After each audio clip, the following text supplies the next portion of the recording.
Hi, I'm Andre. And I'm Annabelle, and today we have two very special guests, a brother-sister pair, Grace and Nate Garnett. Both have been in commercials and films and are already extremely accomplished. So hey guys, how you doing? Hi. How are you? Excited to be here? Yeah. Yes. Well, thank you for coming on the show. Very happy to have you guys. Thank you for having us. So, you guys have been in the industry for a while. When did you both get into acting? So I started first when I was 9. I wanted to be a weather girl, and Mum got a request on Facebook for me to like join this acting academy, and I auditioned and I got in the first time, and then I think I was 9, so like 2017, and then they saw that I had a brother, and they're like, and then they asked Mum, they're like, does he act? And then she was like, yeah, he acts out.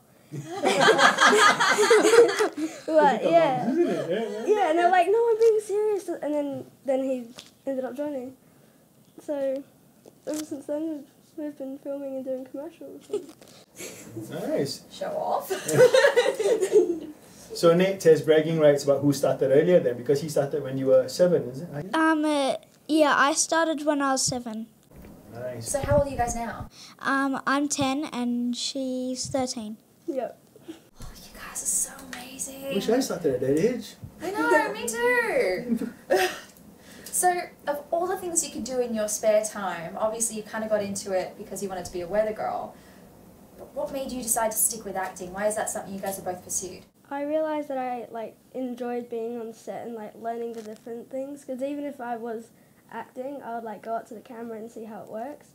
So you learn new things and you just get to meet new people. Me is meeting people, making new friends, and seeing if you're older than other. Sometimes. You may not know this, but Grace actually has directed and produced a short film at his young, tender age. Do you want to tell us about it, Grace? So in primary school, there was my music teacher. She would every year would get the year 6s to do Wakakiri events, and they had a theme. They have themes each year, and our theme was an animal, and I came up with a sloth and a scientist, and everyone voted on whose was the best, and mine won. And it ended up being a scientist, and he made the wrong spell on the sloth. So the sloth became human, and then it ran into the school, and it scared the students. And the scientist came back to the lab and realised it's gone. So as he was going to find him, he realised they were at the school, and the sloth just made friends with the students. So they're all friends now after they've been scared off. And then they all had a Nerf gun war, and the sloth won. Awesome. Yeah, the sloth won, and the students gave him a new T-shirt, so they were all one of a team. And yeah. That sounds like so much fun to do. It was. So, you guys have acted, you've directed, you've come up with shows. As if you weren't impressive enough, I see there are a few awards sitting here. Yes. They are. Already got more trophies than me. What are they for? Okay, do you want to do yours first? Yeah, so the blue one is mine. It was for Laurels, for A Safe Place. It was one of my 30-minute films, and it was directed by Ryan Cartledge. That is so cool. And what about the other ones? So the gold one is Australian Oscar, which is my NFTA academy, my old academy. We went to Sydney and Melbourne to represent. I represented Perth, and I came first in partner scene acting. So you represented Perth? Yeah. Oh, nice. I'm sweating. How many other students did you beat out to get that honor? There was a lot. There was a lot. Yeah. And so, NFTA, they had their kids, so that they all represented Perth. And then there was Melbourne, Brisbane, Victoria, and then at the end, everyone started screaming WA and that, because we all won. They were screaming though. Yeah, it was crazy. You've accomplished so much in the acting scene, right? What would you have preferred to do if you didn't go into acting? I've always wanted to be doing something on TV or trying new things, but me and my friends wanted to own a little corner cafe, so when everyone was comfortable, they could just come and grab something and that, and everyone would be welcome to come in. What would you sell in the cafe then?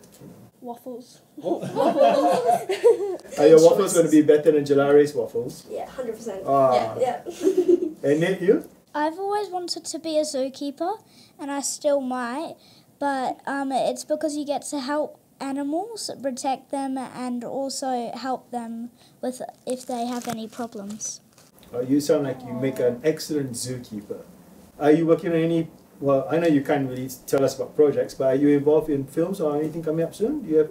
Yes. You do? That's good. So you're always busy, you're always working. Mm-hmm. Mum's got the calendar and she's always writing on it. Yeah. Yeah. Who's your biggest supporter then? Our family and friends. Family and friends? Yeah. So Can you give a shout out to your mum? Because I think I reckon she's the biggest supporter. Yeah. Thanks, Mum. So, since you guys have been in the industry a while and you've always wanted to be on TV, is there anyone that you kind of admire or aspire to in the industry? Well, when I first started acting, I really loved Rebel Wilson. She's funny. I love how she always made her own character, even if they were looking for a certain character, she would add on to it. And I also like Jacqueline Phoenix, the latest Joker, because of how good. Are you allowed to watch that? Well, I watched it. And what about you, Nate? I like Bill Skarsgård because I like watching it because that's Stronger than me. that's how I got the scary side of me. And I do some horror films sometimes. So yeah, my first ever film was a horror film, and I wanted the director to rate it MA15. So, if it was your first horror film, were you able to watch it? Yes. Were you scared? No. Okay, I'm scared of you now. Okay. So, if you guys could have any, random magic superpower thing that you could make happen, what would it be? I've always wanted to be able to shapeshift. So I could shapeshift. So I could walk into a store, become an employee. Or if I'm just too lazy, I'll be sitting at home, look at a rock and just go, I want a milkshake. And then I'll shapeshift myself and other things. That's the most actor answer I think you ever could have given. I just want to turn into other people. What about you? I will turn into, well, not a shapeshifter, I'm not. I want to be a merman because you can levitate water, pet all the turtles, and maybe help them, and you can talk to sea animals. Definitely see where the zookeeper stuff is coming from now. That is so cool. So if you guys could, I don't know what you're allowed to talk about, but if there's any upcoming projects or anything you would like to tell everyone to go check out that you're allowed to. Is there anything showing in the WMA festival? Today we've been doing a read through and script going over in Death and the Little Girl, so that's going to be coming out very short. Oh, that's the same thing Anthony was talking about last week. Yeah. Oh, you're in that one as well. I would like to thank you guys for coming down today. We will thank your mum as well. well for bringing you. Thanks, Mum. What's happening this week, Annabelle? I believe we've got the French Film Festival that's coming up. Yes, we do, actually. So we've got the Alliance French Film Festival, which starts 10th of March to the 17th of April. You can find it in Palace Cinemas and Lunar Palace Cinemas. So please, guys, go check that out. Oh, they've got English subtitles and I'll be lost. Oh no, me too. I can't speak French. I'll get my French friend. It's fine. Thank you for watching. I am Andre Rodriguez. And I'm Annabelle Earth. Thank you. Take care. Thank you.